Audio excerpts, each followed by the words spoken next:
SCP-291, Disassembler/Reassembler. Object Class, Safe. Special Containment Procedures. SCP-291 must remain disconnected from any power source when not in use for testing.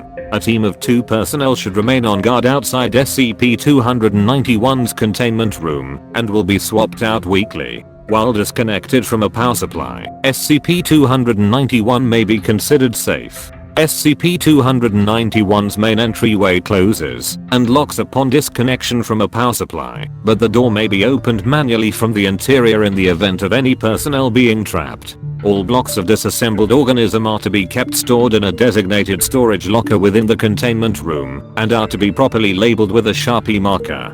Personnel responsible for lost or damaged blocks will be moved to other projects. Description: SCP-291 was located in data expunged. SCP-291 resembles a small building in structure, a nearly featureless steel box measuring 10.5 meters by 30.2 meters at the base and 15 meter tall. On one of the narrow sides, there is a large door, 5 meter wide, that opens upwards, similar to a garage door, composed of metal slats a few inches high each. There is no handle on the exterior of the door, and while closed, all attempts to open it using non-destructive methods have failed. The interior of the door features a lock that can be opened manually to lift the door for a few seconds before an unknown mechanism will force it shut again. At the other end of SCP-291 is a similar opening with a lock and handle on the exterior and interior, allowing the door to be opened from either side. 2 small similar hatches only 1 meter by 1 meter can be found to the left of both doors and may be opened from the exterior. The materials that compose SCP-291 do appear to be only as strong as any other example would suggest, and a force that would normally bend or cut through steel will do the same to SCP-291. Such testing is currently not allowed due to the risk of damaging SCP-291. The interior of SCP-291 is not well explored due to the extremely tight confines of the machinery and strong pulses of electromagnetic energy through various points while activated. When connected to a suitable power source, SCP-291 activates with mechanical clanks and buzzing, and the entryway door springs open. The room inside is 4 meters by 2 meters, with a rather simple console board, a large display screen, and what has been described as a plexiglass coffin to one side, suitable in size for most humans under 2.13 meters, 7 feet, in height who are not morbidly obese. The coffin rests on a conveyor belt a meter in height, the coffin itself being approximately a meter deep with a blue-green gel cushion of unidentified material lining the bottom. It has been described as pleasantly form-fitting and very cool and soft.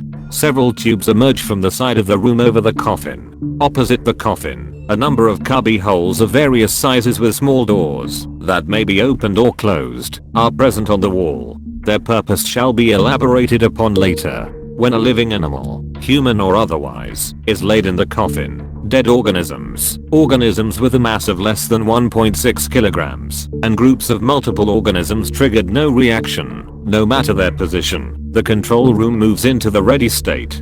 In this state, the display screen shows a scanned, grid-lined image of the organism in the coffin, and the buttons on the console board become operable.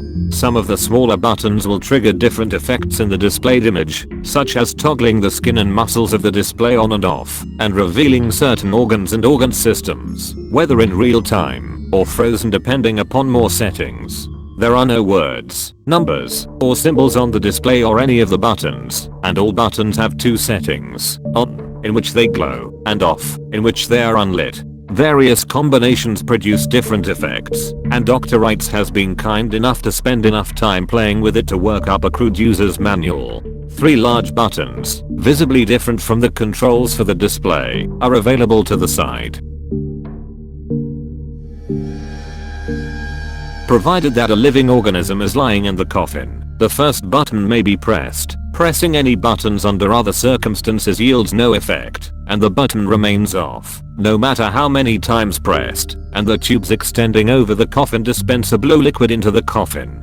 This unidentified liquid acts as a sedative upon skin contact, and the occupant of the coffin quickly falls unconscious. The liquid can apparently be inhaled and swallowed without any harm. D-class personnel have reported the taste to be similar to Kool-Aid. Samples have yielded little results in identification. Once the coffin is filled to the brim, the liquid quickly congeals into a thick syrup, and then to a solid gel. Over this period, the occupant's detectable bodily functions, such as breathing and heartbeat, cease. This may be observed on the display screen. Once the liquid fully solidifies, the display screen shuts off, and the conveyor belt starts to move. All attempts to stop the conveyor belt and remove either the coffin or the occupant cause the entire process to shut down, after which the blow liquid evaporates within a few minutes and the subject regains consciousness unharmed. The conveyor belt carries the coffin and occupant through a small door that quickly locks closed, and the entire machine becomes a cacophony of mechanical clanking, whirring, and grinding. The display screen will only display a rectangle that slowly fills, like a loading bar, as SCP-291 does its work. Depending upon the size of the organism, SCP-291 finishes its as of yet unknown process in approximately 20 to 30 minutes, at which point the product can be retrieved at the opposite end of SCP-291. The back door of SCP-291 leads to a similar chamber, also containing a conveyor belt similar to the one that holds the coffin and the entryway. There is also a series of 24 cubby holes or lockers, identical to those found in the entry room. These cubby holes may be pulled out to retrieve their contents, parts of the organism, disassembled and preserved in blocks of an unidentified, clear solid. These blocks are quite strong, but they can be melted by extremely high temperatures, or shattered by sharp blows from a pick. However, breaking the blocks ruins the preservation method of SCP-291, and results in the preserved object being unusable. The rest of the block quickly begins to dissolve into dust after a few minutes. See Addendum 4 block designation.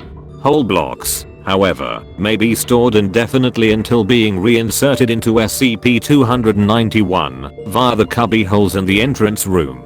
Each block has a distinct size and will only fit snugly in its designated hole. Placing blocks in the wrong holes gets no reaction from the machine and will prevent it from being reactivated until the problem is fixed. Cubbies may be left empty, however, and it will function as normal. It is ill-advised to leave a cubby containing a vital organ empty. When the blocks are placed correctly and the doors to them shut, the second button on the console may be pressed. This does not work if the display shows a loading bar, as another operation is taking place. The doors to the cubby holes lock for a few seconds, during which SCP-291 removes them through some means, and the machinery of the device grows louder, accompanied by another loading bar on the display screen.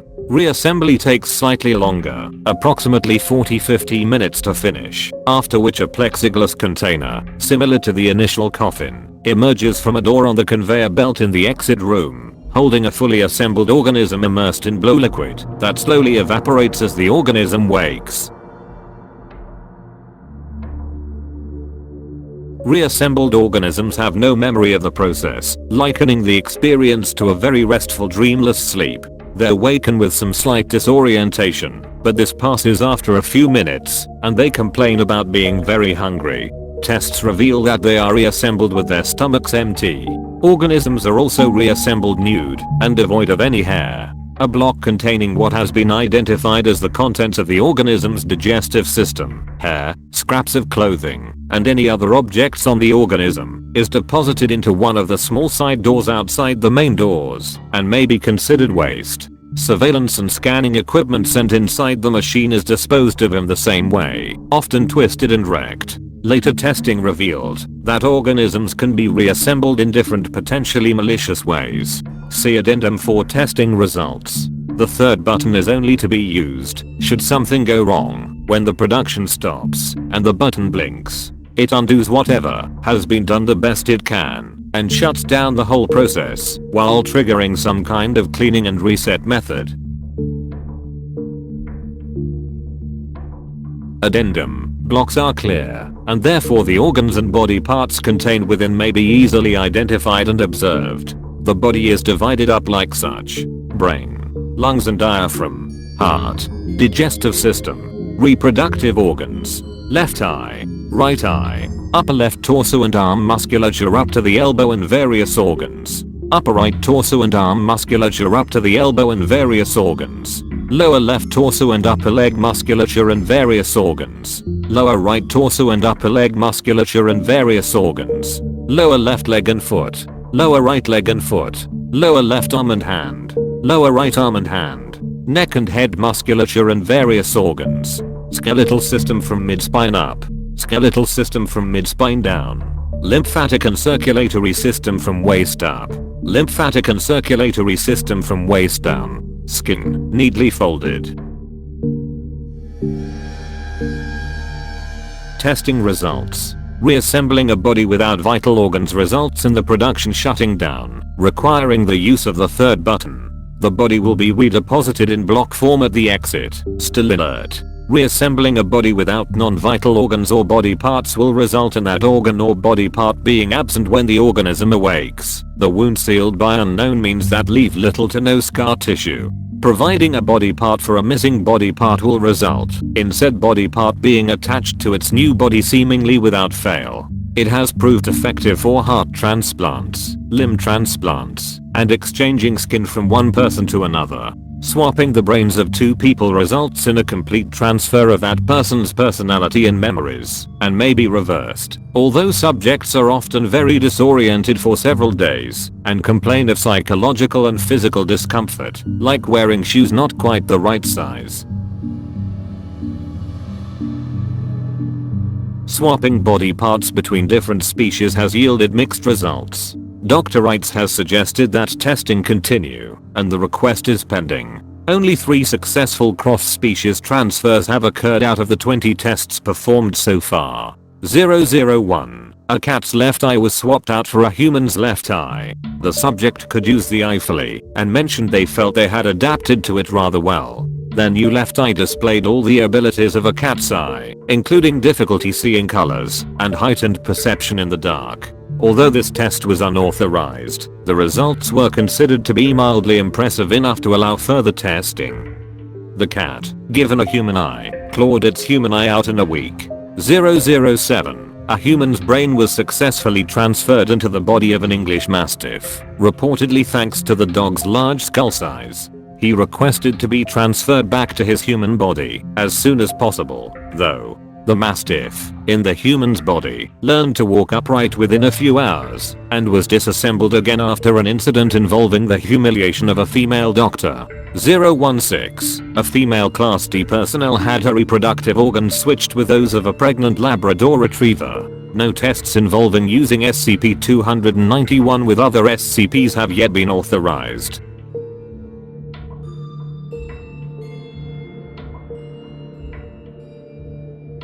End of file.